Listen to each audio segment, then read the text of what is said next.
Growing up, I always had ambitions to become the next Batman. Being an astronaut or doctor was cool, but becoming the next Batman, Spider-Man or Power Ranger, that seemed way more thrilling. Thinking about it now though makes me realize that I'd probably be dead.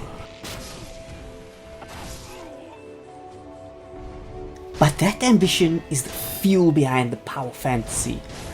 And video games take this to another level, not only allowing you to embody the avatar of said story, but to create the protagonist itself. I'm that Nomad Shad, and we're about to develop the hero of the enacted narrative. What exactly do I mean by develop your character? When I asked my wife, I was met with a quizzical expression. Do you mean how they look, their backstories, and more confused expressions? For someone who doesn't play video games, the notion might be confusing. The fair assumption is that you're placed in the shoes of a pre-designed character as you go through your quest. So once again, what do I mean developing your character? To understand the enacted narrative, we need to look at it from a mechanical standpoint. The genre that encapsulates the mechanic the best being the RPG or role-playing game. RPGs were born out of tabletop games such as Dungeons and Dragons, where you could customize your character from their appearance to their skill sets. Early RPGs gave you pre-designed characters but allowed you a little freedom to customize the way you wanted to play them. As the tech improved, RPGs allowed you to customize the way your character looked and the skills that they could use throughout the game. This is a means to personalize the experience and make it feel like you completed the game on your terms. To put it simply, it's the story of how your character develops to complete the narrative journey.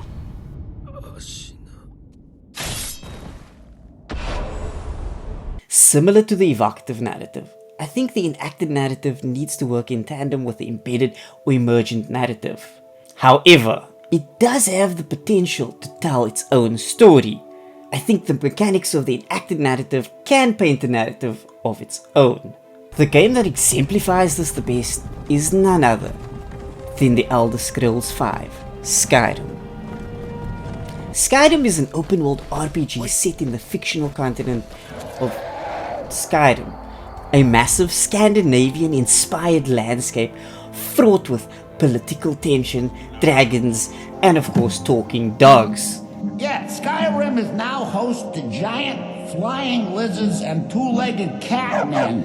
And you're surprised by me? Yeah, I just talked, and I'm continuing to do so. The story is centered on the Dragonborn, a prophetic faceless hero returning to Skyrim to save the world from the return of Alduin, an ancient dragon who is hell-bent on enslaving the world. It's a pretty simple save the world plot. Narratively, it taps into the idea of the power fantasy.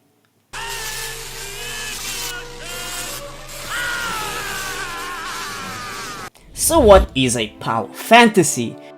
A power fantasy is a term for stories where the hero is a stand-in for the reader or viewer and displays an improbable amount of dominance. It's seen as wish fulfillment. This is commonly found in shonen anime and in comic book movies. Shows such as Dragon Ball Z, Naruto, Jujutsu Kaisen, and the entire MCU falls under this category. Video games take this to the next level by allowing you to embody the avatars of the fantasy. You want to be Spider-Man? No problem. You want to be a samurai? Done! You want to be a goose who feeds on the suffering of a small English village, making each moment of the existence pure misery?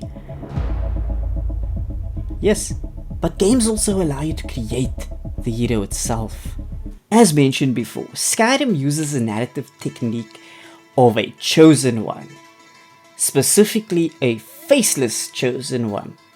Who are you? The Dragonborn isn't some specific person from some specific clan born on a specific date. It's just a person who can absorb dragon souls. This is why the player is given the freedom to create their own character, which is the first thing you're required to do in the game. This personalizes the story to the player. You are the Dragonborn, named Mr. Meow Meow, don't judge me.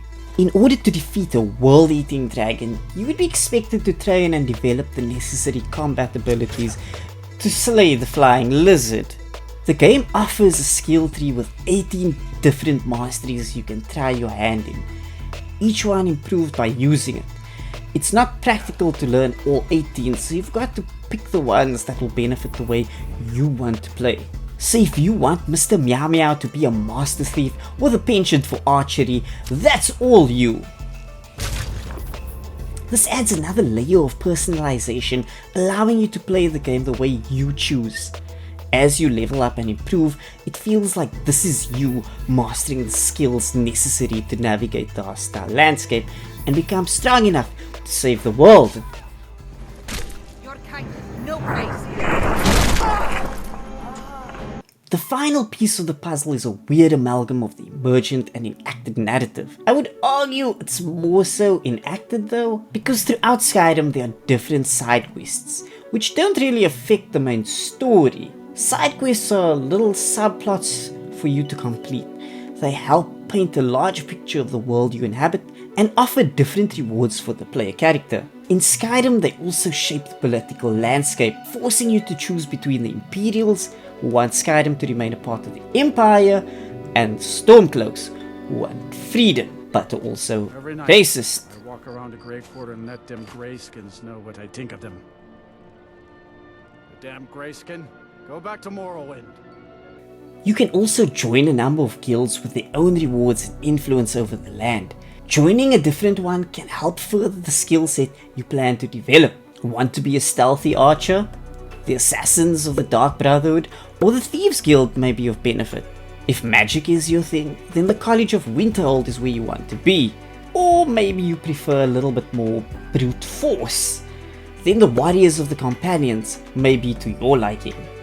You can even work your way up the ranks to become the leaders of these factions. So what's the point of all of this? It's Skyrim. You get to shape the Skyrim that you want to save from Alduin. There is no urgency in completing the main plotline, which allows you to enjoy this world, a place that you can shape the way you want to. It's your Dragonborn inhabiting your Skyrim. That's why the game is great. It taps into the wish fulfillment of power fantasy, because you can design and empower your character, who can then influence Skyrim in the way that you see fit. The enacted narrative may form a larger technical aspect for many games, but it's a great way to personalize the play experience. It leans quite heavily on the game having an existing story, but helps build on the story of the character the player controls. This is your journey, and how you develop your characters to deal with the challenges that lay ahead. And so we come to the conclusion, having looked at the embedded, emergent, evocative and enacted narratives. We have no more left to say on this matter. Or do we? Because what happens when a game employs all four of these narrative techniques to craft an unforgettable experience? As always, I am that lost soul. I am that wandering wanderer. I am that nomad shad. If you enjoyed this video, why don't you have a look at how fear is used to tell a story right over here. It's somewhere.